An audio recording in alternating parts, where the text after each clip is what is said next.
You've eaten Gotham's wealth, its spirit, but your feast is nearly over. This is not my home. It's an operating table. And I'm the surgeon. Why aren't you laughing? From this moment on, none of you are safe.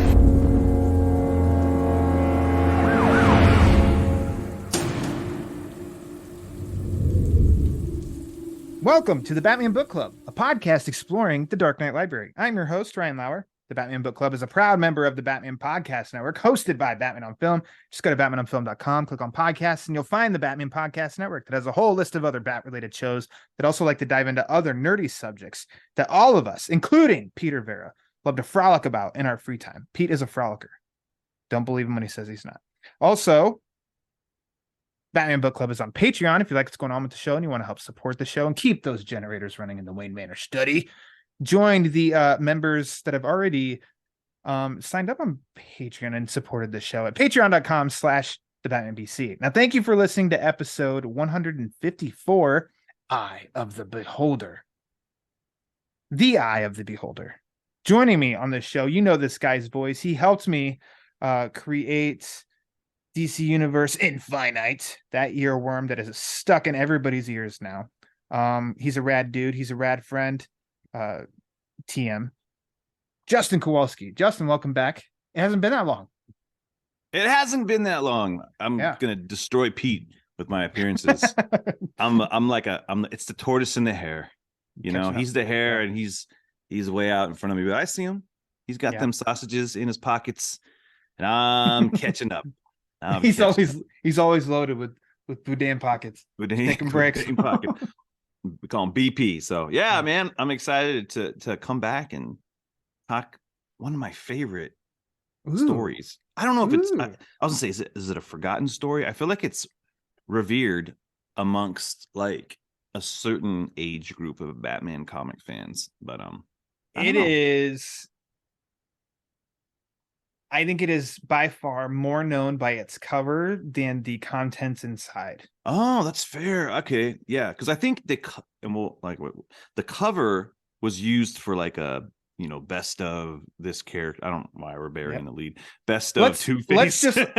We got to do a needle drop. We just got to drop that music in right here, and let's talk about the Eye of the Beholder.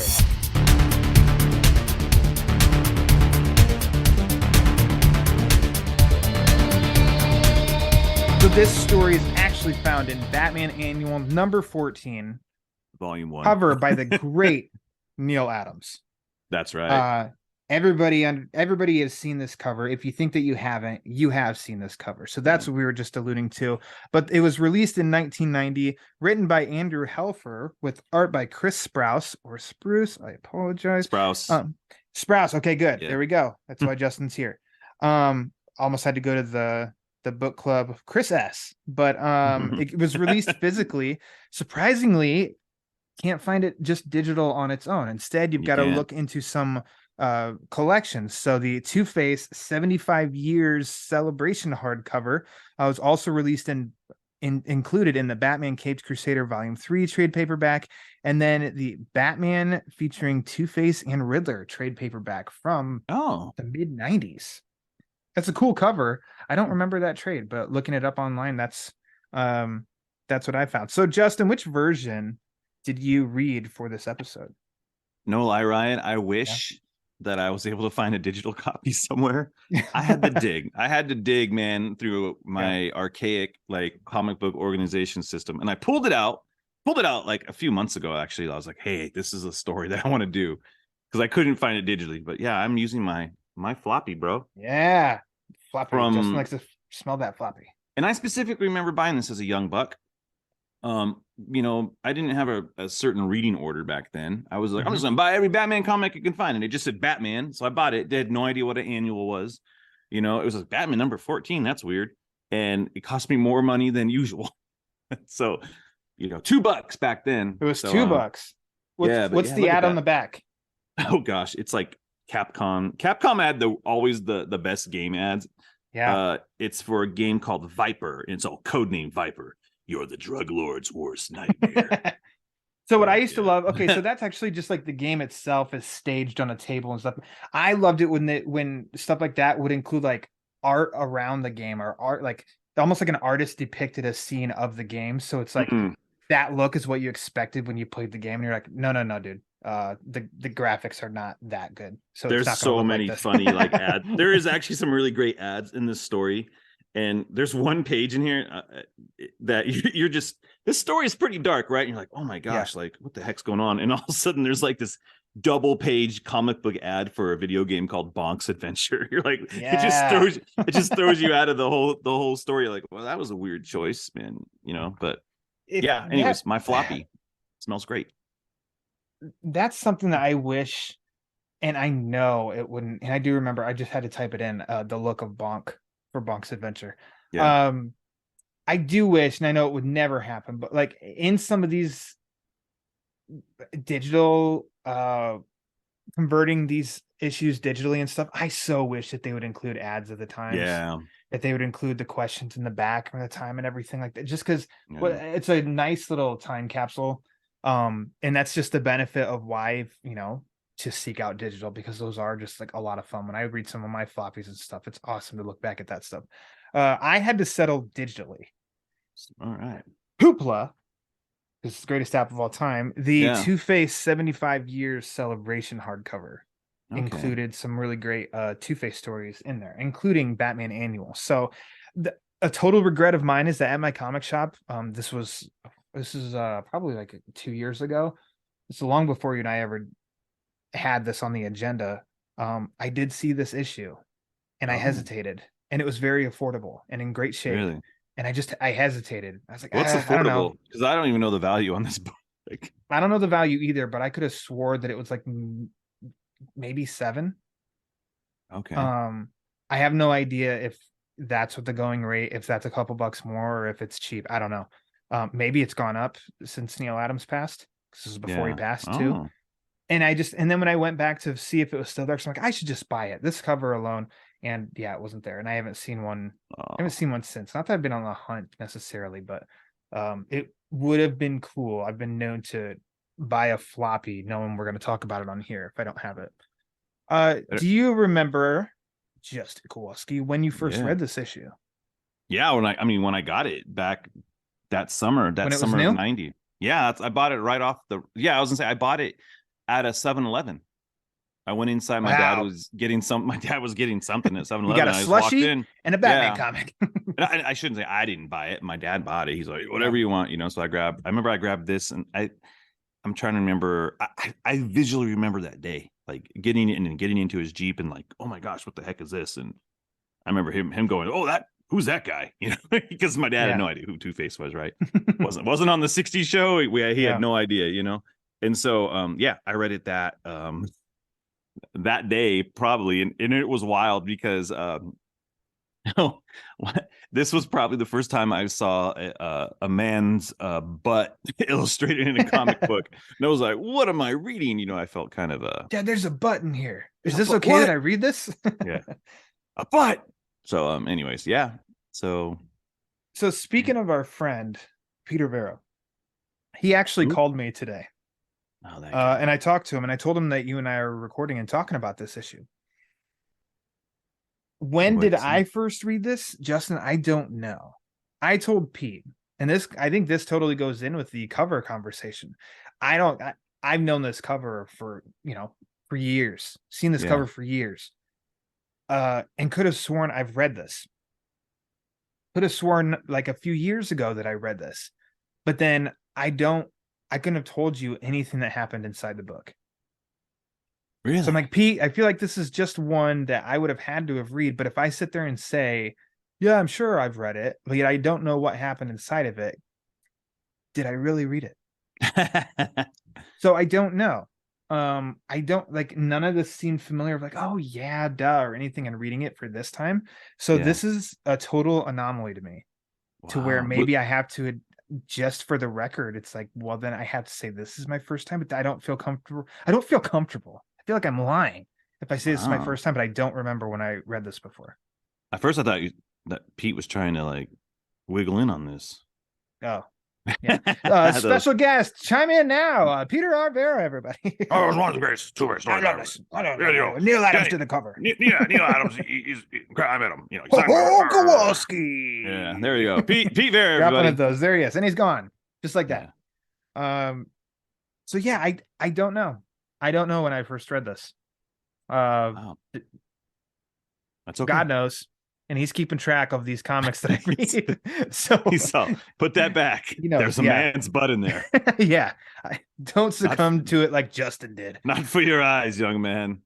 I'm actually trying to find this on Hoopla right now, and I can't seem to find it. Whatever. Just because I did have a question about the readability of certain things. Like, there's a lot of handwriting in this book, and like it's Batman's notes. And I feel like the ink got real heavy in the printing process. So some of the words were really hard to make out when I was reading it. I was like, oh my gosh. Like, I don't remember it being so difficult to decipher certain things, because it's kind of like that year one note style, but the inks are really thick. And so I was like, oh, does the digital clean it up a little bit? I'm showing Justin. It's pretty legible. Really? Okay, hold on. On my iPad digitally. And you're looking it up yourself. So let me see it again. Sorry, I was looking at my screen. No, I was trying to, yeah. Oh yeah, does that seem a lot clearer than yours? Yeah, man, it's so weird. And I'm trying to look it up on Hoopla, and it's giving me Archie comic books. I'm like, what the crud? Oh. Yeah. So yeah, because mine is really, look at that, bro. Don't bend it. Look at how muddy it kind of looks. Oh yeah. Yeah. It's not intricate. Yeah, so I'm cursive. like, so I was curious, like how the quality is. Digitally on here, everything looks pretty good. Yeah, pretty crisp and clear, the colors. Sometimes you see some blotches. There's a weird spot which we'll get to where Harvey's eyes are blue and not just like the pupils, like the entire eyeball. It's just like a blotch of blue on each side or something. So we'll get to I'll flip through it and get to that, but otherwise it looks really good. And so it's here. I'm just kind of surprised that it's not available digitally on its own. Yeah, it's so weird. Surprising to me. Yeah, there's some annuals that are on DC Universe. You're like, why is that on there, man? Yeah, I don't know. It's a choice. And then finally, you mentioned this that this one has been on the calendar for quite a while, but why Batman Annual number 14, The Eye of the Beholder? So as I feel like I think it's getting harder and harder for me to find, like, what's a Batman story that I want to talk about that is this near the end of you on the Batman book club?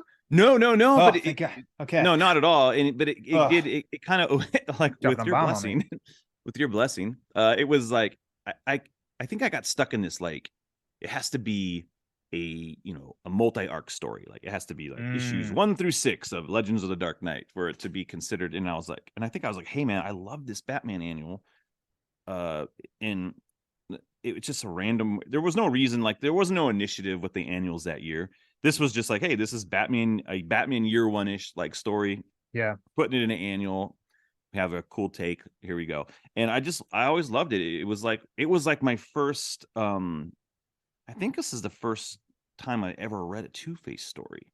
And so it was like, oh, I got his origin and everything from the get-go, Yeah. My only real Harvey Dent information was from Batman 89, right? And looks a little different than Ghosts and Goblins. Yeah. And so but I read year one and everything around the same time, because once that movie came out, I just started getting like what I could. But I remember I got a thing called Batman Collection 1, Batman Collection 2. And they were just these slip covers that threw like the greatest hits of Batman in there. So I got like Dark Knight Returns, Batman Year One, Catwoman, Her Sister's Keeper, some random it's based in that era though too. It was like, oh, this is what Selena did after year one, got trained and stuff by Wildcat and stuff like that.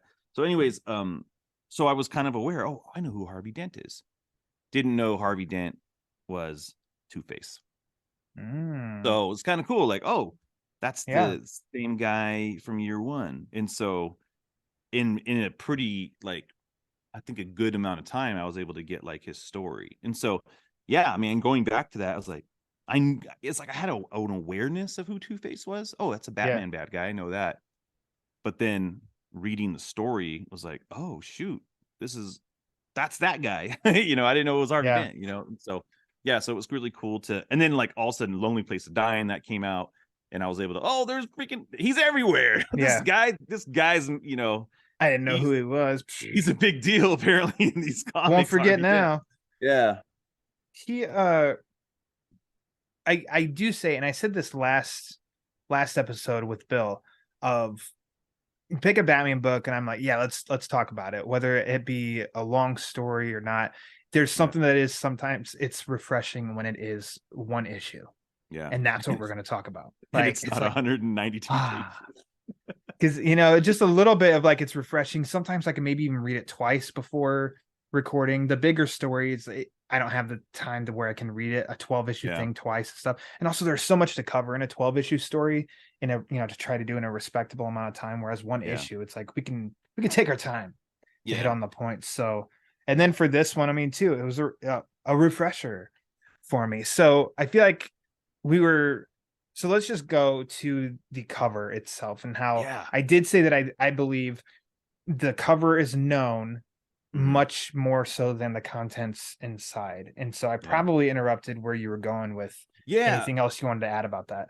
Yeah, the cover, like, I didn't even know it was Denny O'Neil. It was Denny O'Neil, yeah. His only cover I didn't know he drew. it was Neal Adams for the longest time, until like, oh, I knew who Neal Adams were. And like, I remember, I think it was a Wizard magazine. It was like some great images by Neal Adams, and I was like, "Hey, that's that comic." And I didn't even know. You know, one thing I love about this cover, like, I mean, it's really greatly rendered, but like when you get, it's a close up shot to those who can't see it. Look it up, Batman Annual number 14. But when you get to like the details of the other side of his, you know, the scarred side, his tie has flamingos on it. Yes. Oh my gosh, So, I was waiting for you to end your sentence so I could say the flamingos on his tie, but yeah, there you go. Yeah, I love it. You know, it's so silly. Like, I'm sure they were like, "Hey, we just need a headshot of Harvey Dent Two-Face." Oh, okay, cool. And Neal Adams drew it up. He's like, "This is perfect. I'm Neal Adams." So, like, you're getting what you get. So this almost feels a little bit like the in between of Neal Adams' journey with Gotham characters too, of, because he's so good late 60s and early 70s, and then I think, you know, 2010s on, it's like, you know, Batman Odyssey and stories after that, we were sort of like, just didn't feel like, not as appreciated by us as other works. I think this hits right in the middle of those two, to where it's still like, yeah, this is still really good Neal Adams. You can see there's a little bit of evolution. But it looks good. Like, you could throw this up and be like, yeah, it's Neal Adams. Neal Adams art right here. Yeah, I feel like I don't want to say he got worse. I think his style got a little looser and messier as he went on. Like, his 70s stuff's like, it's like immaculate, but like you get to, you know, he got older and stuff, and you know, maybe he was like, yeah, this is what I want to do. I don't know. I'm not a huge fan of like where his work went. But anyways, as far as point in his career, can't be grouped into that 70s era, but as far as like the look itself, I think could totally be grouped into that era of like, this is some more top-notch Neal Adams work. Yeah. As for the story itself, you mentioned Year One and Legends of the Dark Knight, and I think this fits right in with both of those. Because I wrote that down as a note for me, that there's something about the art in those Legends of the Dark Knight stories, that series, which I continually praise on this show. Check them out on DC Universe Infinite. There's like a look, almost like a little bit of like a simplistic look to them, and that's meant as like a positive note. And I think the look of this really fits in with that era. And of course it is like roughly, it is that around that era. But then also with Year One, man, Commissioner Gordon, I just got page after page. This looks like Year One Gordon from Mazzucchelli. Yeah, they did. Yeah, so I don't know if you know who Chris Sprouse is, but like he's definitely has like he's got a very clean style of what he does. He is I think he's just a great storyteller. His his like his characters all look like, oh, they're all related. I don't know. He's got a style to it. Like he definitely has a way he draws. And he was one of the first artists actually where I recognized his style because I remember he drew a Justice League International quarterly story one time. I was like, oh, that's the guy who drew Two-Face. I remember like getting the book and compare, like, oh, that's his name. I didn't, because back then you didn't really know the names as much. Like at least I didn't. And so yeah, so he did a thing called it was Booster Gold's new team called the Conglomerate, and he drew the story, and I remember that. But yeah, man, he's done a lot of stuff in at DC. I know he did like Legionnaires. I'm trying to think of some other things that he did, but like he did just an incredible, like I just incredible job. Hold it up. Yeah. He did some issues of Action Comics, the volume 2. He did do Batman Legends of the Dark Knight number 27. Legends of the Dark Knight volume 2 number 10, 2013. He did an issue of Batman 66, Batman the Return of Bruce Wayne number 1. But that doesn't look right, because that was Kubert. Yeah, maybe the Return of Bruce. Did he ink it or something? Maybe, yeah, something like that. But then he's also got Hammerlock, Human Target. These are DC books. Yeah. And then Justice League America Annual number 5, Justice League Europe, Justice League Quarterly, Legion of Superheroes, Multiversity Secret Origins, Volume 2, number 47, Who's Who in the DC Universe. Yeah, I got Tom Strong. Oh, that's right. He did do Tom Strong. That's right. So he did the Two-Face entry in the Who's Who. Who's Who, yeah. Yeah, so they're probably like, hey man, you did this great annual. Have you do? It's around the same time too, that stuff. So you're familiar with this work. I am not. So I'm a fraud. Yeah. So something about that first page underneath the Eye of the Beholder. Yeah. I think the Harvey Dent side, maybe a little bit, and the other two, that looks like animated series Harvey Dent. Oh yeah. Like that face, like not including like the hair. I just really see Bruce Timm's Harvey Dent design. Yeah. I mean, it could have inspired it, while they were putting it together, Yeah. So this was actually, in looking this up too, this was the first Harvey Dent origin story post-crisis. Yeah. Outside of that, I guess Who's Who, but I mean, that was anybody who's not familiar with Who's Who, that's almost like a quick bibliography or biography of characters in the DC universe post-crisis, given their quick this and that and everything. But this was the first like origin story of Two-Face post-crisis. And I think it's really interesting how many elements of this story they brought in the Boss Maroni they brought from the origin from Detective Comics 66. Wife Gilda, also called Grace once in this. Yes. And then how much from this story we can see used in the Batman the Animated Series 2-parter Two-Face, as well as like mostly used, a little bit of remixed for the Long Halloween. A lot of elements. Yeah, look at that hardcover. Isn't that it's a lovely hardcover? Yeah, smell it. This is the first. Good. This is the first printing of the hardcover, so it's probably worth a lot of money. I bought mine on YouTube a couple years ago. So Justin's holding up the Long Halloween. So we're not going to talk Batman Annual 14 anymore. Let's talk the Long Halloween. I was just like, it was. You pulled up the hardcover because I have that book in trade. I have the individual issues. I have the absolute. I'm like, I love the cover of that hardcover. I want the regular size first edition hardcover, and I actually found it on eBay, pretty damn affordable a few years ago. Oh, there you Booyah! Go. Yeah.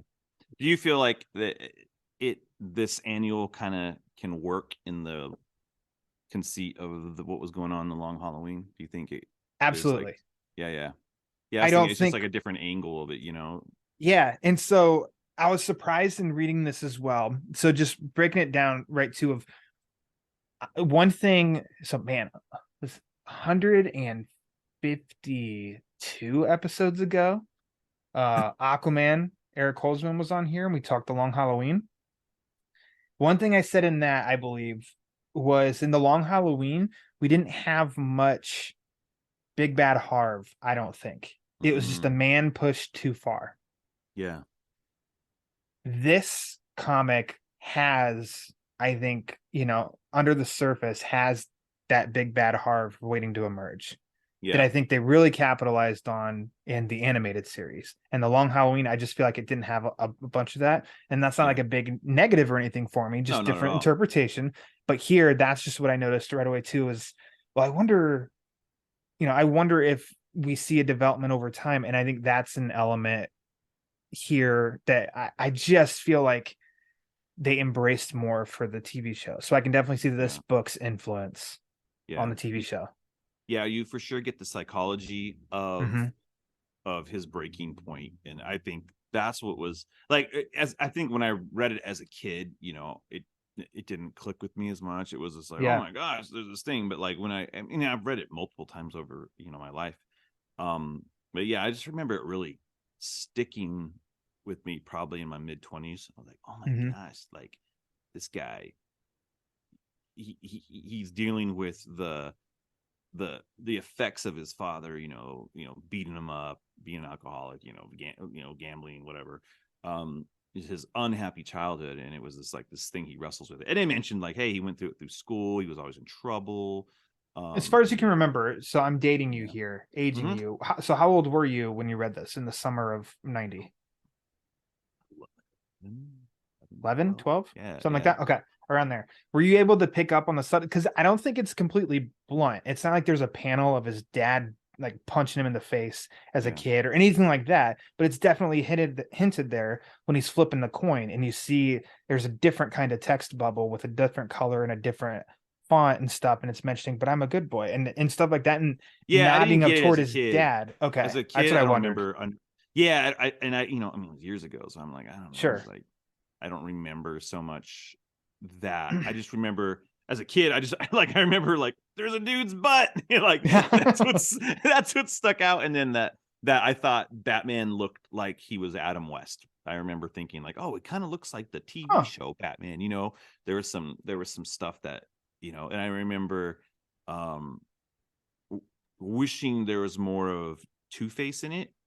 You know, like I really, you know, as we get into the book, like, oh, where's this bad guy at on the cover? He wasn't in it, you know? Yeah. And so I had to really appreciate it when I reread it, like later on, like probably my late teens, you know, and like I said, that's when I first reread it. I think I was like, oh man, what was this? This book was good, wasn't it? Like, I remember it was Two-Face's story. I want to read it again. You know, you flip through books, like I'm going to read. So, but yeah, I think I really got the gist of it though. In like my mid-20s, I kind of really appreciated what they were doing and understood, like, again, like the psychology of the story, you know, how he gets pushed. So, so yeah, man. But, I don't know. Do you want to get into like let's just get into nitty-gritty of it? The nitty-gritty of what you want to touch on first. Well, yeah. Well, I mean, there's actually so much going on here. Like you do have it's like a year one-ish, year two-ish, where you have this newly established relationship between Batman and Gordon. They're dealing with a serial killer. And they're like, the only guy who's going to be able to put this guy away is Harvey Dent, right? And and this guy, Dr. Klemper, he's like, he's gruesomely murdering like senior citizens, right? And and which so, did you have the typo as well of when Batman confronts him? Rudolph Klemper, Ruldoph. oh, let me see where. So this would be page 8 when Batman confronts him, and at the bottom of the page says Klemper says Klemper, Dr. Rudolph Klemper. And I'm like, that's a weird name. Rudolph. And then I saw later on it was Rudolph. He was mentioned Rudolph. I'm like, oh, so we got a typo here. Where's the typo at? Batman is jumping down. So at the bottom of the page, 8, when Batman's facing Klemper, Klemper says Klemper, Doctor, and it says Ruldoph. Is yours spelled correctly? Rudolph, yeah. I think that's the correct with the RUL. Rudolph. His name's Rudolph. Like later on in the issue, they even call him Rudolph, Rudolph. And when I looked him up online, his name is Rudolph. So there's a typo there. It just threw me off. I read him as like an English gentleman kind of doctor in Gotham. I didn't read. So I was like, oh, it's Rudolph, Dr. Rudolph Klemper. Like that's how like Sure. that's how I was reading it, but I didn't It's catch not a that big deal. there It was- just threw me off because I thought I was like, huh, that just sounds my different. whole but then, life has been a farce and a lie. and then later on, I mean, they do his name's mentioned like only one other time. His first name's mentioned only like one other time later on. It's Rudolph. And then when I looked him up online, it was Rudolph. So there you go. We've all learned something today. Wow. Okay. Now I'm gonna be like looking all Bum, the way bum, bum. Yeah. So All right. So, anyways, he's a brutal elderly person serial killer. Yeah. That's mean. Yeah. And then you find out he's like a doctor and so like, oh shoot, he's very precise with it. And so so they have to they're like, he leaves no clues behind. And that's the part that's hard, especially again, early Batman, knowing this is early Batman, he's not doing the detective work like he probably should. Gordon's like, man, just kill this guy. And he's even one-on-one, he admits it to Batman because he's like, oh yeah, that's the best part. Yeah, that's the best part. You can't catch me. He's so confident in his ability to skirt being caught. He confesses to Batman, and it's almost like what Batman's inner monologue is so great in this because it's like he's wrestling with like, if there's anyone I would break my rule for, it's right now. I mean, this is again pre all the crazy Joker stuff. Probably there's probably one interaction before. I'm guessing he's dealt with the Joker at this point in his life, but right now he's like the worst person I've ever dealt with. That's making me consider breaking my rule of not killing is this Dr. Klemper chap. And I should gonna break your one rule. Yeah. And then he's like he considers it, and so him and Gordon even have a conversation about like it'd be really easy to take this guy out, Batman. I wouldn't even, that's how much they're sick of this guy because they know he's guilty, but they know he's going to get away with it because there's not a lot. And so they're like, the only way we can put this guy down is Dent. But they're even, Dent. Yeah, and they're not even like that like confident in his ability to do it, and so. Because he doesn't really have much, he just kind of feels, and he even feels, and I like that we do get the scene in the courtroom where he's, we're seeing Harvey Dent in action, but you're even hearing Gordon talking about basically like we know where we stand with this, and I don't know if we hear Bruce's or Harvey's like internal monologue of like the jury, like we just know where the jury's at. This isn't, we got to do our best, but we know the outcome here. But the public wants this guy to go down because they're like, this guy's killed old folks, And so anyways, the guy's innocent, and everyone just loses their mind, and they want to take him out. They want to take Harvey out, and so Harvey has an inner. Oh yeah, go. Something I found really fun in that courtroom scene though is that Batman's in incognito there in the courtroom. Yeah. He's very close looking to like he is in The Long Halloween when he's in the courtroom with Maroni. He's got stocking cap, blue coat. Some sunglasses and a beard, and you look in the courtrooms like there, it's a purple stocking cap, but otherwise glasses, coat, big old beard. Like I don't know. To me, of course, anything because it always comes back to The Long Halloween. I just noticed that right away, and I was like, "Oh, look at that!" That's Matches Malone right there. So Matches Malone. One of the things I want before we skipped it is like when the cops are like they want to kill this guy because they know he's bad too, and they're Marshall and Rogers for the name of the police. Yeah, officers. Nice little nod to Marshall Rogers. Absolutely. So it's again you get another encounter with Klemper. Now this time he confesses everything to Dent, and it's just like, all right, I'll tell you how I did it, but I'm innocent and I'll deny it.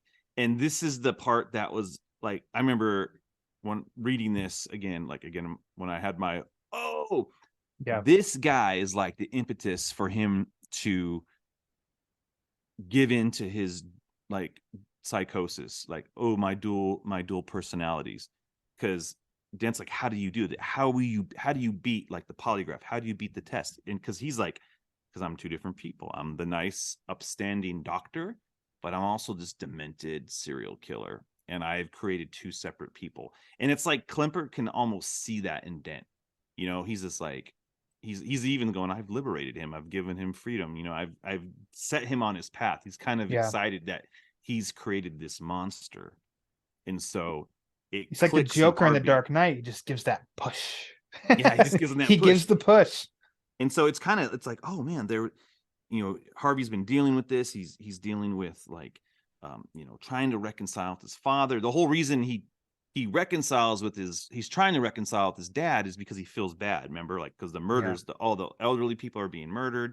And so he feels like maybe I should make a reconnection with my dad. And he gives me this coin that he, as a kid that I had. And so there's that part of the story, because his dad would flip the coin. And if it came up tails, you're not going to get beat tonight. Yeah. Comes up heads, and it's a trick coin. And so, that's why his dad has all these coins. Anyway, but he's feeling like, hey, my dad gave me this gift. And then the anger steps back in. And so that, you already mentioned it, the whole, the different voices as he's dreaming, because that's the part. He wakes up like dreaming and having these nightmares. And that's where Gilda, aka Grace, is like, what's going on? Are you okay? And he's just having these terrifying dreams of his split nature. And so I'm a good boy, no, I'm a bad boy, like all that stuff. Yeah. This is a pretty like wild comic book when you think about it. Like, just off the stands by this Batman book, it's pretty deep. A good boy doesn't do bad things. A bad boy doesn't do good things. Like, that's the back and forth where it's just like, that's drama. You know what I mean? Like, it's something about it. Like, I mean, yeah, I guess. And it's just something interesting there. And I think the suppressed memories, the suppressed, obviously, I mean, Two-Face, we've always known, the creation of it inspired by Jekyll and Hyde. And the thought that there is, like, inside everybody is almost like a different kind of version. Like, when you have those moments of road rage or something like that, it's like, oh, that's your big bad Harv. Except Big Bad Harv, his isn't just for a quick 5-minute spurt when somebody cuts you off in traffic. His is like, no, he's here to stay. But I'm just trying to keep him suppressed. Except he doesn't even know that that's really there until we open up the story and he has, like, those nightmares. And then he has, with that on his mind, he has a guy who's kind of pushing him more towards, like, you can kind of get away with whatever if you just let that guy out. Just let him out, and that's how you that sort of deal. So it starts to sound appealing, and all of a sudden the struggle to suppress this thing is like, well, what if I just let him out? It's going to be easier on me, period. And that's those kind of stories with Harvey and Two-Face. I think those are really interesting because there's just a lot to kind of latch onto. And it's deeper than just, I'm flipping a coin and I want to rob a bank at 222 on 2nd Street on March 2nd. But, stuff like that. Like, February those are fun 2nd. gimmicks. Yeah. There you go. Like, those are fun, and there's comics with stuff like that, and that's fun and everything. But I think you can really go further with a story with a much deeper seed like this, which is why it makes this is like a 50-page comic, but it's like, feels like a lot. There is, I mean, because there is actually a lot going on, but it's not overwhelming. But you're like, man, this isn't like a that's why I think it resonates with me and it stuck with me so long, because it's not just a throwaway one-off comic. I feel like this is, we were talking off air a little bit, this to me is like, if you had to put a collection of stories together that count, this has to be in there. This story counts. This isn't like a whatever, it's we had an assignment. There's a lot of weight in it. It helps define who Two-Face is as a character. Like, it's a must-read type of thing. So what I really like with this is after Klemper gives him the push, and Gordon comes in, because Harvey kind of collapses, I think, at just the thought of it all. I think that's almost like a moment where it's like you just kind of feel like Harvey's gonna let him out, let that suppressed version out. Gordon interrupts it, and then we do get just like I think it's great. We get one more page to just kind of see that, like, there's to seal that there's no doubt here that Klemper's a bad dude. We already know, but then we see even more of his cocky arrogance, and he has this massive mansion, and he's telling all these 1%ers about basically of Yeah. like, yeah, drug my name through the mud, but that's okay because I'm just gonna sue them and they're gonna pay me blah blah blah. And I'm Yeah. set for life now, and I'm gonna milk them even more. So you're getting more of like this serial killer is getting off scot free, and he's gonna get a handsome reward out of Yeah. it. And then he it's wants like, Harvey Dent to pay. Like, yes, like, exactly. yeah. But then it's great irony too. He pushed Harvey to Yeah. let his inner Harvey out. And what does Harvey do with that? Blows up Klemper. Yeah. Yeah.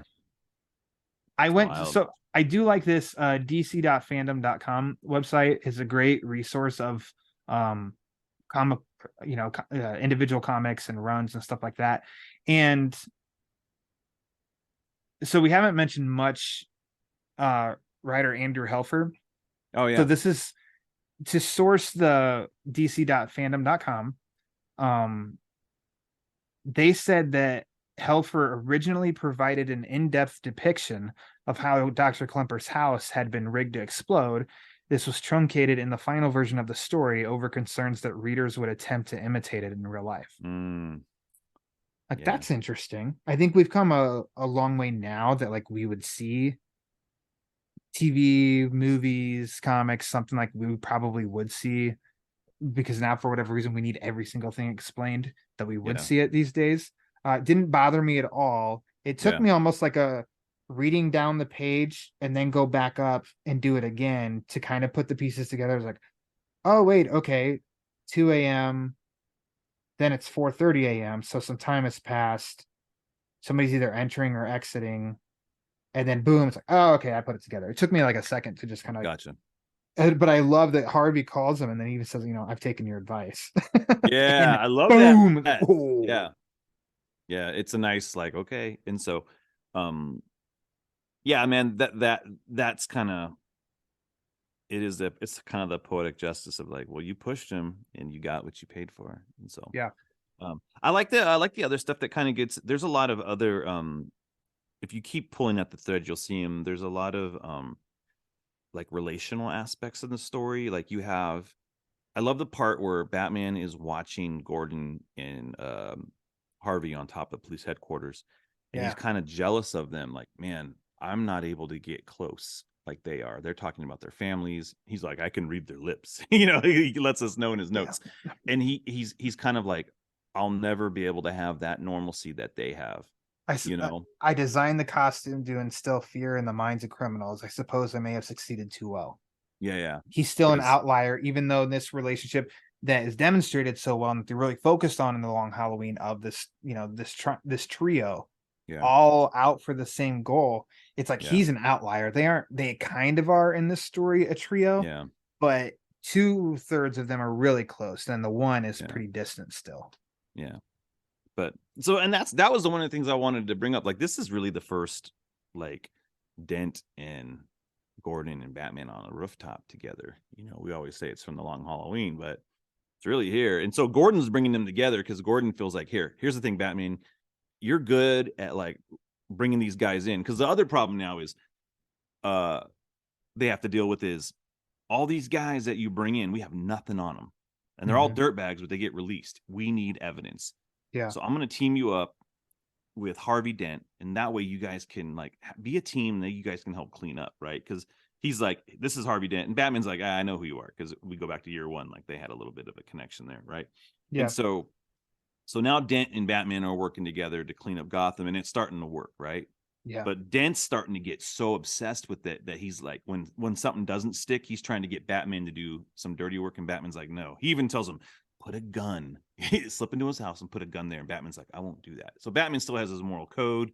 Harvey is starting to slip, and Batman is starting to go, there's something up with Harvey. Because remember, he visits Gordon. The Klemper case is still on him too. Like when they have their meeting on the roof, and even he brings it up of kind of like, and Harvey seems almost a little dismissive of like, for some reason that one's not so important to him. But let's do this other stuff. Yeah. I want to backtrack a little bit of a point that stuck out to me of Batman visiting Gordon in his office. Yeah. I think they both almost sound a little out of character by now standards, in the sense of Gordon talks about basically, is it man in a holding cell across the street, a killer sure as I've ever seen Oh one. yeah. By tomorrow morning he'll be free. And he's loading up his gun, and it's almost like him and Batman both talking about, killing. And then Yeah. they're like, but nah. And I'm like, I just kind of feel like now we're at a point that both of those characters are on the same page of like, no, this isn't even a discussion. Like they don't Yeah. even flaunt the idea. Yeah. And if it's ever crossing a line, it's almost like punching a guy 3 times when he's down, except instead of just once. Like Yeah. that's as far as they go. We're here. I don't know, that something with me with that. I'm like, this seems a little different than what we're used to now, because they're talking about killing somebody. Yeah. Well, I didn't. Batman's not considering. He's actually don't, Jim. Jim, he's telling him not. it's not a good idea. It's his actual text or his actual dialogue. I considered doing the same thing, but I thought better of it. Like, Yeah, well, I remember in the alley, he's all Huh. he made me want this guy's such a creep that Batman considered breaking his rule, but like he's not going to do that. He has to hold on to his conviction I mean, because because he even like when they're on the roof and they're talking about like, well, he got blowed up, and Batman's like, and that guy will pay for his crimes as well. Like Batman's still like, even though like Klemper got, the bonus is Klemper's gone, right? But yeah, there's still someone that took him out. Like, I think Batman's he's again early Batman, but he's coming into like, I have to maintain this. This is what I'm committed to. He even tells Dent, I'm committed. Remember, he's like, are you committed to this? And he's like, this is what Remember, Batman's obsessive, crazy vigilante. Like this is why he dresses up as a bat to combat crime, to make sure this doesn't happen again to anybody else, right? And so Batman's like, if teaming up with Dent is going to help my mission, I'm there. I'm committed, But the closer they work together, the more he's starting to see Harvey's cracks, and that's why he goes to Gordon's house, which I love. It's kind of a little Batman Begins-ish, like it's like nice place, you need some security, yada yada yada. yeah. I'm noticing some weaknesses in Dent. And Gordon's like, really? I'm not aware of that. And so, he kind of gives them I can't work with them anymore, kind of a convo. And so, and I know I might be skipping a little bit. I don't want to give all the details away, but I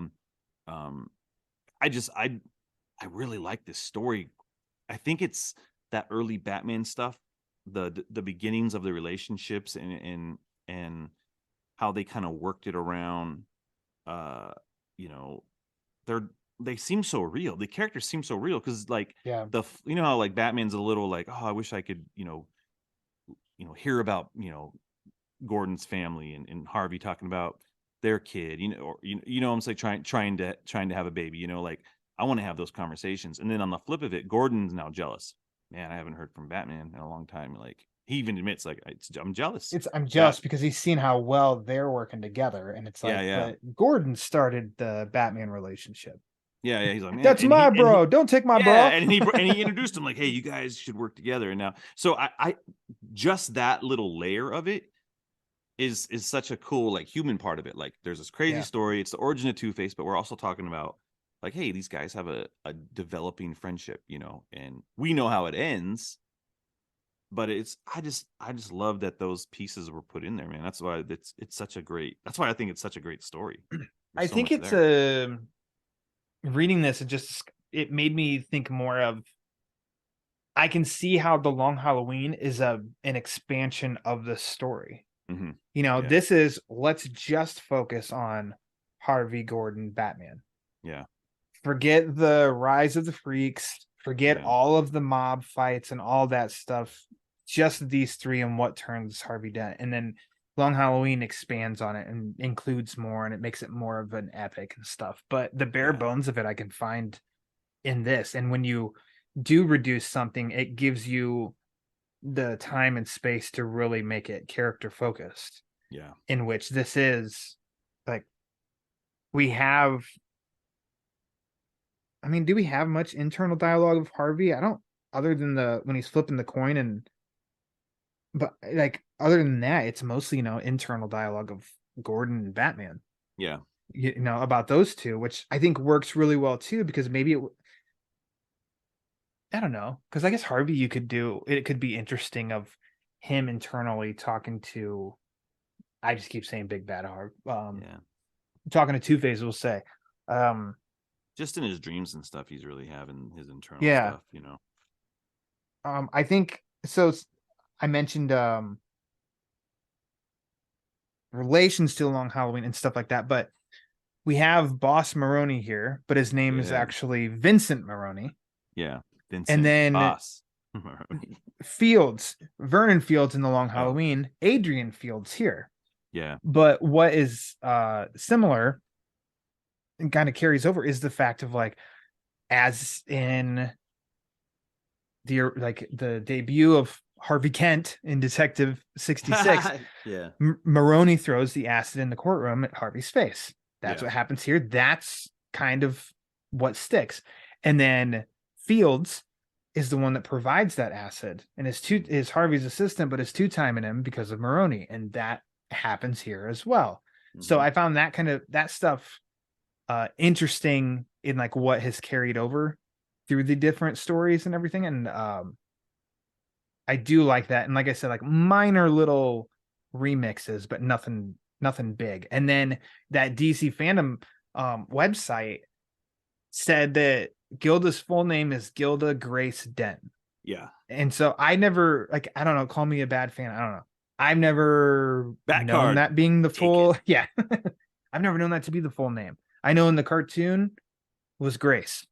Yeah. In the Long Halloween, Gilda. Gilda. In the original Detective Comics 66, Gilda. Here, Gilda. But then Grace. And Grace. But then Gilda. And Grace. And I was like, So it's like, oh, okay. So maybe they were trying to like make that the canon. Like, hey, Sure. you're the nickname. Like, I don't know if you. I don't call my wife by her middle name is yeah. nickname. I mean, but okay.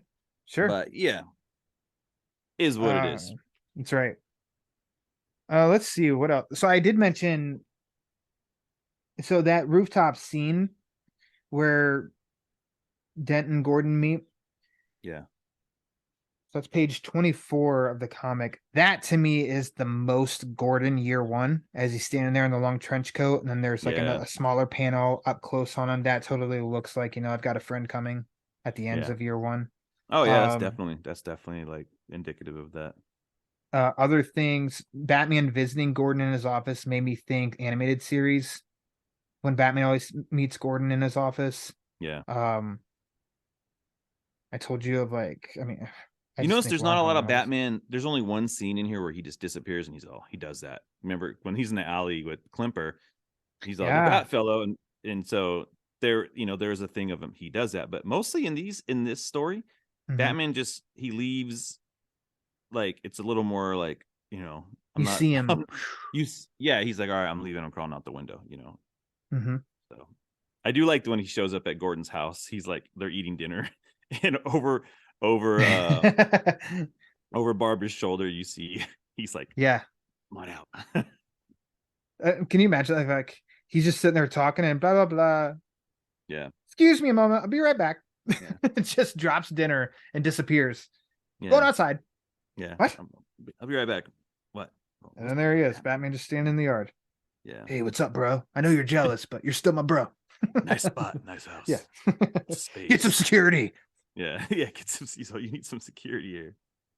So. Let's see. I mean, I guess, would you say that Harvey totally loses it? He's completely crossed over the edge when he takes out, is it Pike? Yeah. Pike in the garage. Yeah, I think that was because remember he wakes up out of his dream. He's like, I gotta get out of here. I gotta get ready for this case. He's amped up the Maroney case to take Maroney out, right? So he's kind of like got the adrenaline going, and so even when the guy sneaks up behind him to try to choke him with the wire, he pulls a little judo roll and flips him over, and he beats the snot out of him. He kills him, right? I was gonna say it kills him essentially. We don't. I was know. curious though, like, oh, they don't. I guess is okay because it was self-defense, Because I like guess wouldn't they lock him? Like this is literally the morning earlier today. Harvey Dent bludgeoned a man to death because he attacked him, but now he's gonna step into the courtroom. It's interesting, but yeah, he's having those dreams, and so he's in his dream he shoots Maroney, right? He's having this like vision of like here's what I really do, and so that the unhinging of his mind is happening, and the gavel snaps him out of it. Like, so it's kind of funny. There's another reversal here of, instead of him shooting Maroney, which Maroney wanted to do as well, he was trying to say, hey, you can sneak that gun in. That's how like Maroney was coming to terms with like, I'm going down, man. If I'm gonna go down, might as well take this guy out, right? Yeah. So yeah, I do believe, like, Dent has been unhinged. It's just a slow like collapse of it. I think everything's happening. The visions, the dreams, just even the excuse to turn the violence on given to him by Kempler.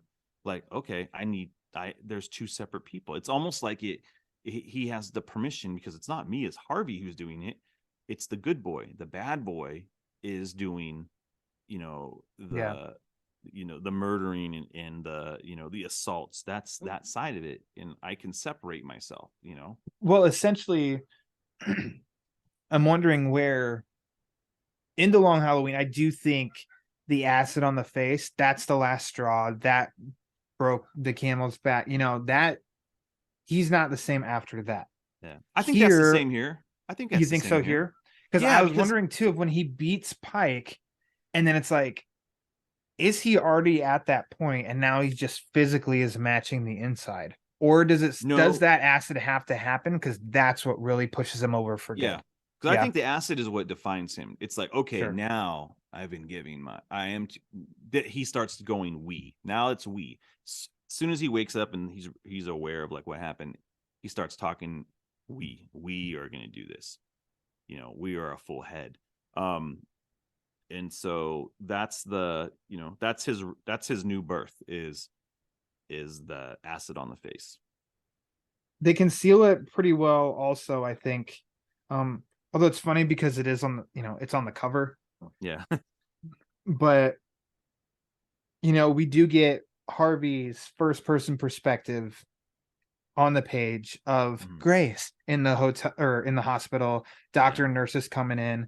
And then the next page, we're just seeing him flipping the coin. We see the good half in the light that he's thinking about. And then when he's sitting on the bed, we're only seeing the good half. So, and then it like works its way up to a most reveal of the bad side. And I think that was done pretty well, of like, yeah, we know what he looks like and all that stuff, but in context of the story, it's a good little like holding it. There it is.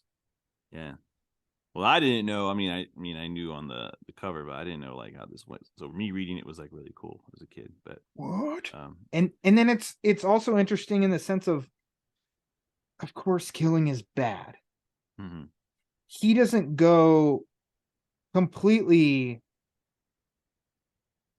bad, I don't think, until he just shoots and kills that poor security officer at his dad's building. Yeah. Because otherwise he goes after he just grabs Adrian Fields. Yeah. Well, I guess he knocks out the dude that wheels him out. Yeah, the nurse takes the nurse hospital. out. And then you do hear the gunshots, but I guess we never see or know did he kill anybody or not. But then he just takes Fields upstairs, and Fields kind of, he's responsible. Yeah. Well, I think he was going to take Fields out, and then Fields offers him like, hey, if you let me go, I'm going to give you complete power to run Gotham. And it's completely accidental because he's trying to fire at Batman and hits Fields. So it is almost just kind of like, even in this state, to me, he's just a little bit more carefree. Mm-hmm. But he's still not just like walking out in Gotham and popping people that are just walking down the street or anything like that. He's not calculated. He knows he's after the bad guys and not just innocents. Yeah. just not the right way about Yeah. it.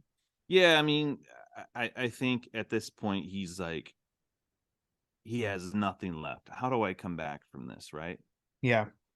You know, it's like kind of like the Dark Knight. Like, there's no coming back from this, right? Like There is he no he escape from this. he knows like this ends with me dying, right? I can't Yeah. continue on doing my life this way.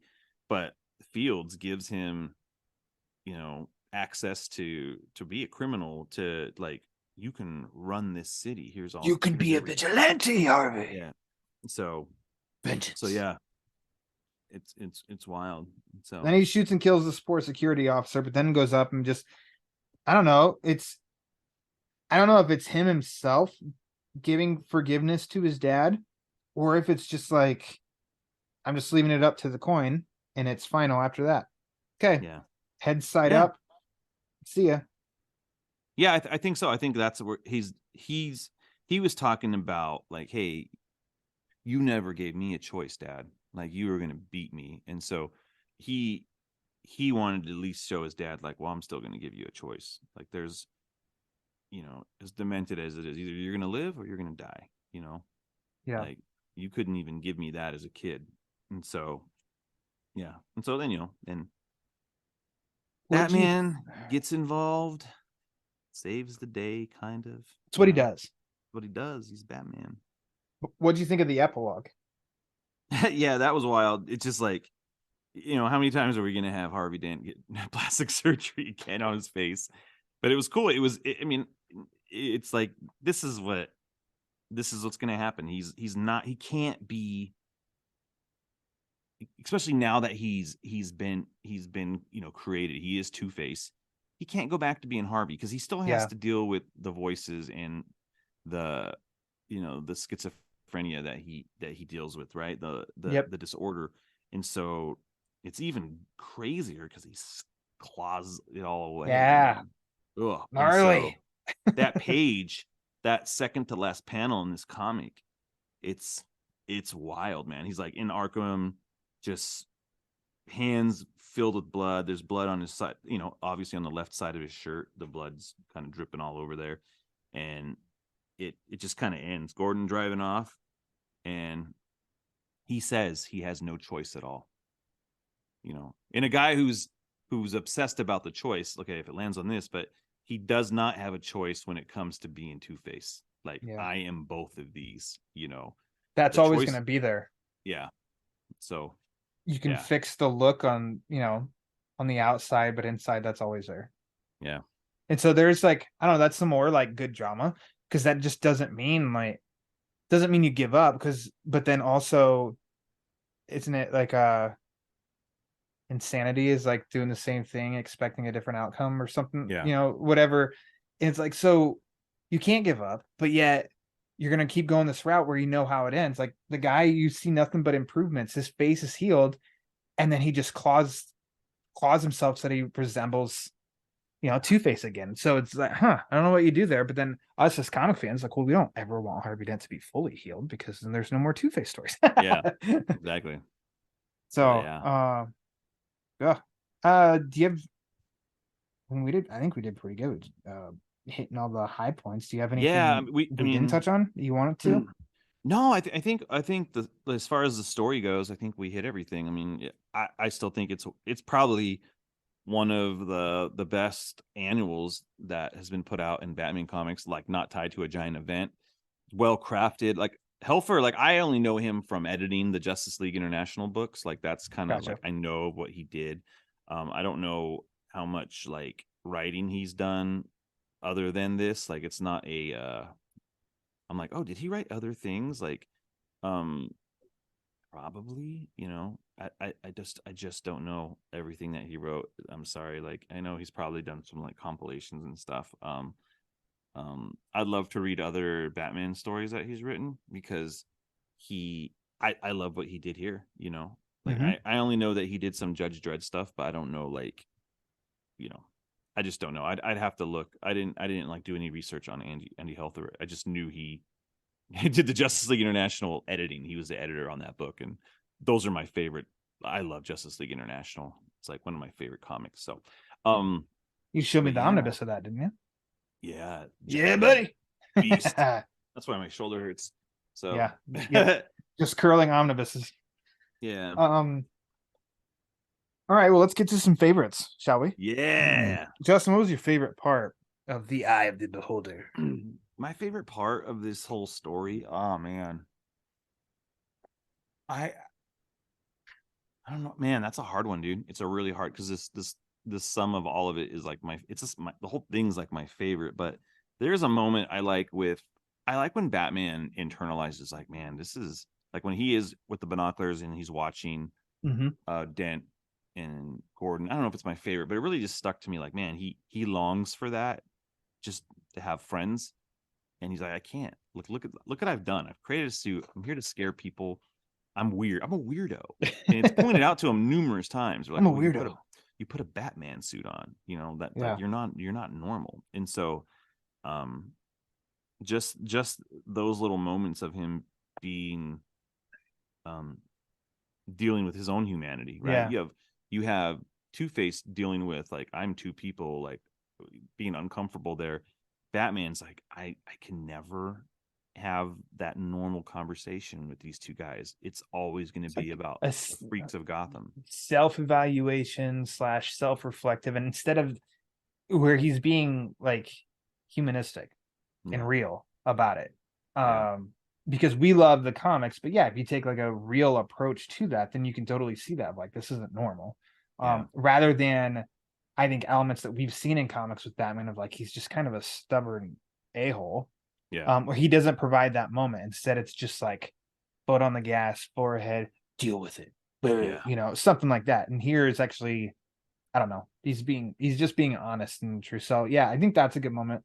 I actually do kind of like the epilogue because it is there's a sadness about it. There's some good drama about that. It has it's a story that like though it ends, you can kind of keep the story going on yourself and not knowing of like, man, Harvey's almost recovered and then he does it to himself. Like there's a lot there, but just purely on like what it looks like and feels reminds me of and everything. I love Batman going to Gordon's office because it does remind me of the animated series when Batman shows up in Gordon's office and stuff like that. And I love those moments. I mean, it's briefly in The Long Halloween also and stuff like that too. But I just love Batman showing up, you know, given more depth with that relationship of Gordon and Batman. They're on the same team. They speak as mutuals and stuff. I always like those moments. Yeah, they're great. How about your favorite panel? Oh shoot, I was ready for that one. Yeah. So this panel, as a kid, I would always try to draw this. I love this angle. I feel like Brayfogle did a similar, but dude, this page is beautiful. I wish that it had no words on it, and they should make a poster. Coming down on Klemper. Oh, look at that! Yeah, coming down on Klemper. Like pulling it up on here. So page 7. Page 7, man. Just Batman leaping. Like so, it's Batman's cape is filling the top part of the page, and it's a behind shot. So you got his like legs. He's just on a rope going down into like an alley, and just the way the shadows are working there. Like this is a really nice like piece, and it's such a cool like image of Batman. You don't get the mask or anything, but it doesn't matter to me. I'm like, that's Batman. That's who that is. Yeah. And it just kind of encapsulates like he's hunting, he's jumping into an alley, and he's gonna fight some crime. So I love that image. That image like sticks out in my head. Like I can see it. So I mentioned here on the show a lot of images that you could kind of look at with no context and create a story around. I think you totally could here. I mean, it's internal. He says, that's him. I feel it. Maybe I'm learning. That can be on the page. And I think you could feel like totally see. I'm like, oh, this is Batman. He's going to get the bad guy. You take that away and you could be like, that's Batman. He's going to go get the bad guy, sort of. So it totally works. Cool picture, man. Like that alleyway looks great. Like everything about that is so nicely rendered. I love that page so much. I love it. Mine comes from page 14. Oh, you son of a gun. Batman coming into Gordon's office. And he's kind of kneeled down, just came through the window. Yeah. That's a great picture. I like it. I think Batman looks good. There's a lot of different versions of Batman that I like drawn. I like Batman, the fit and more lean look, I think, more than the massive Hulk you know, which of Yeah. course there's a tons of good art and stuff with him in that shape. Yeah. This is more of a leaner type Batman. I like it. And Yeah. I just like how Like he's down, his cape's over him and looks good. Yeah, like I think like a Val Kilmer, you know, he's not super like buffed out, like a Val Kilmer-ish Batman, you know. Yeah. So Yeah. I don't know. yeah, But that's I mean that's that's what I think good. about. I think he's not super bulky, but he's probably in some kind like You know, he's an athlete. He's in great shape. Like Batman's a ninja. He's not a pro wrestler. I get like muscles and everything like that, like in illustration, but yeah, it always makes more sense for him to be a little more like agile.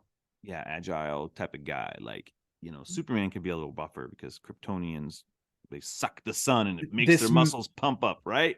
This massive Triple H dude, you think that he's bat roping and crouching down in crevices and stuff? Nope. No, he's not. He He can't get through. He got stuck. He's like, He got stuck in the vent. He can't. It's the game. Yeah. So yeah.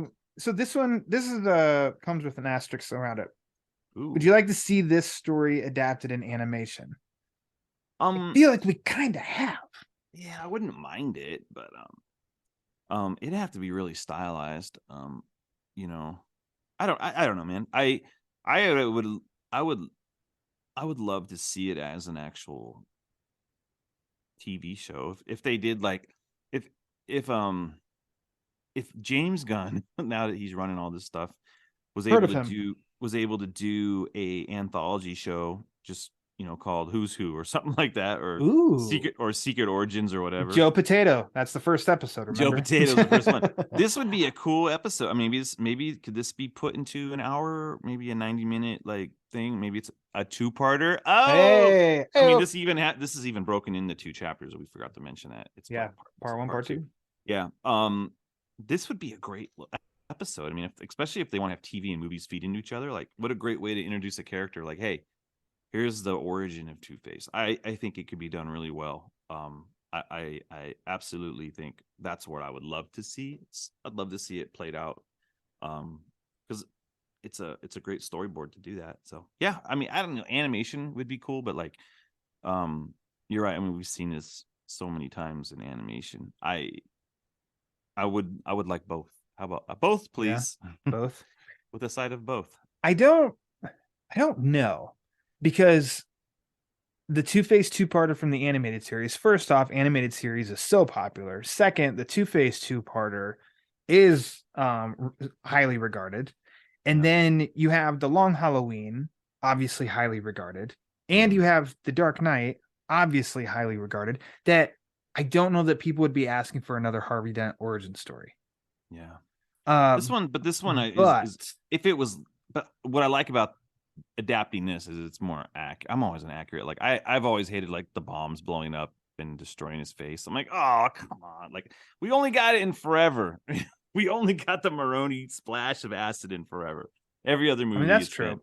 Like the animated series, it was Dark Knight and animated series kind of had similar. There was a bomb blowing up out of the barrels and they get him.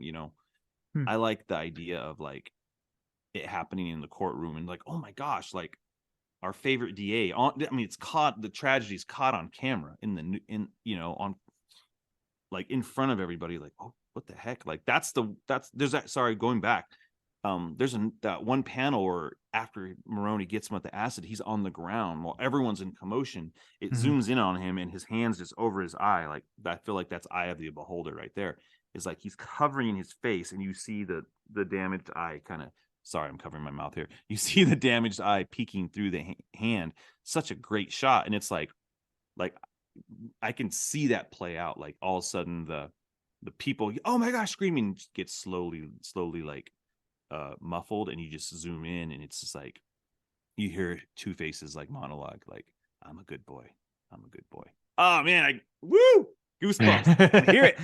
Put me on it, James Gunn. I left out totally of the Long Halloween animated adaptation just 2 years ago. Did it too. So I feel like it's fresh. Yeah. I feel like it is fresh in a lot of people's minds, but kind of like you said though, like you could do it to where it's even more comic accurate. That would make it different than what we have seen. So If this Caped Crusader show has conversion of Dent, I just hope that in the live action movies, if they bring in Harvey Dent, and in animation they bring in, that we get to see some good Harvey Dent as DA before he turns. I'd really like to see a lot of him and Batman working together before the turn. I'd like some good Harvey Dent time before that. That's all that I'd ask. I 100% agree. That's where I'm like, my big lament, and I love Batman Begins, but Harvey Dent should have been in that film, man. It could have been cool. Yeah. I don't know, but I won't go back and be like, oh, that's where they screwed up here, or anything like that. It's just like, oh, it's something that we haven't gotten yet. Yeah. I'd like to see a lot of that time before the turn. But they screwed up. Just needs the Dark Knight. You heard it. No, not at all. Final thoughts on The Eye of the Beholder.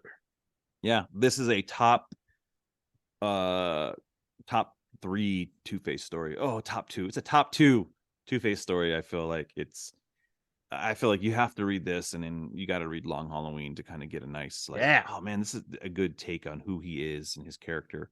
I that's why it's in those collections, I imagine, because it's so good. Like, there's really no need to do another like Two-Face, origin thing.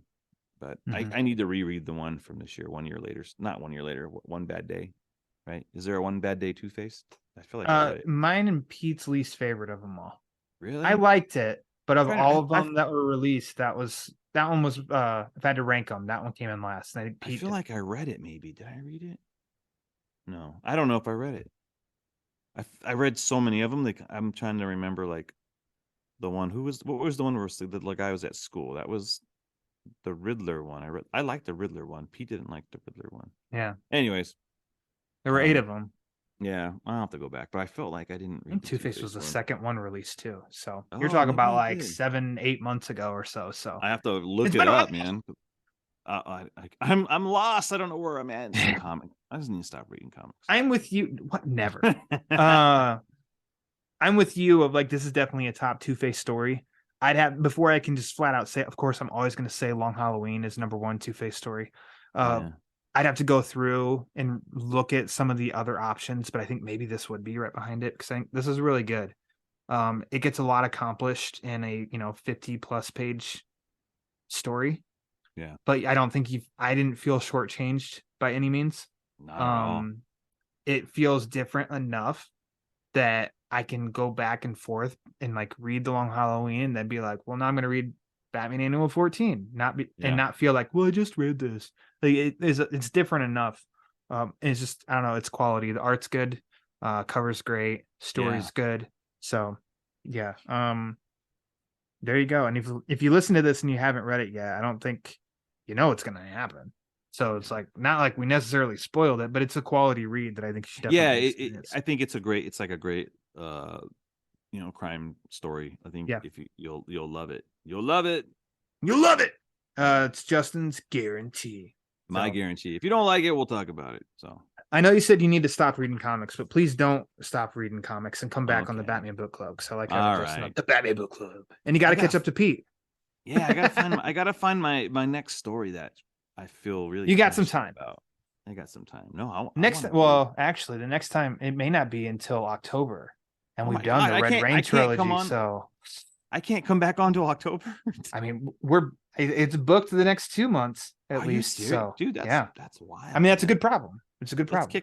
Let's kick somebody off. Like, you have any high profile guests? Bye-bye. Kick them off. Ryan Haas. What's his book? Mario. Give him the boot. Batman and Mario. Batman and Mario. Oh my gosh! Give me that comic book. Damn it. Yeah, King Koopa is infected with Smilex, and then you're coming up with some the good plumbers. The plumbers that find their way into the Batcave somehow. Like, I love it. Yeah. Okay. Done. There you go. Oh my gosh! The plumber. Alfred calls the plumbers. It's the Mario Brothers. It's actually Clay's gotten stuck in the pipes. Oh shoot! I sorry. There was one thing I wanted to talk about in this story. I'm so sorry. I love when Alfred's here's our epilogue. Your costume smells so bad. Yeah, like Bruce is in the Batcave and Alfred's like, you should probably wash that. Yes. And it's almost like, nope. He's like, gotta go. Got things to do, Alfred. And and Alfred's like, oh man, like I feel bad for the criminals that are downwind for me. And heaven help any criminals downwind. Yes. Yeah, I love it. I love that. Sorry, The that was brief Alfred appearance, but I mean he makes it count. he made it count, and I actually really like that. So Yeah. so Nice little addition. There you So go. yeah, thanks for coming back on, Justin Of Kowalski. course. Please plug away anything and everything you want. Plugging away. I got not a lot of stuff to plug, except Okay. I need to return to the Batcave. I need to return to the Batcave of Michael Keaton, Batman 89, chapter by chapter. Check those out. Soonish. I need someone to jump on with me. So maybe Laura can join on one day. Chapter by chapter. We got to be getting close to Descent into Darkness, right? That's a popular. Everyone wants to be on that one. So yeah. So we just got to get through some. But I don't care about them. We got to get some Vicky. Don't care about them. Bruce. Vicky waiting. Vicky waiting. So all right. Hey, how about your Twitter? Plug your me. Twitter. Follow me on Twitter, Justin M. Kowalski, for my sweet takes. Your sweet takes. There you go. Love it. For your sweet takes. Follow the Batman Book Club on Twitter and Instagram at the Batman BC for latest episode drops, upcoming episodes, and sometimes some giveaways. Also subscribe to the Batman Book Club YouTube channel, where Pete and I have recently returned to the road to No Man's Land, and we're wrapping that up, and we're going to continue on to No Man's Land. No Man's Land. Finally going to get to that omnibus. Here we go. So check that out, as well as some past video versions of episodes with creators that I have had recently.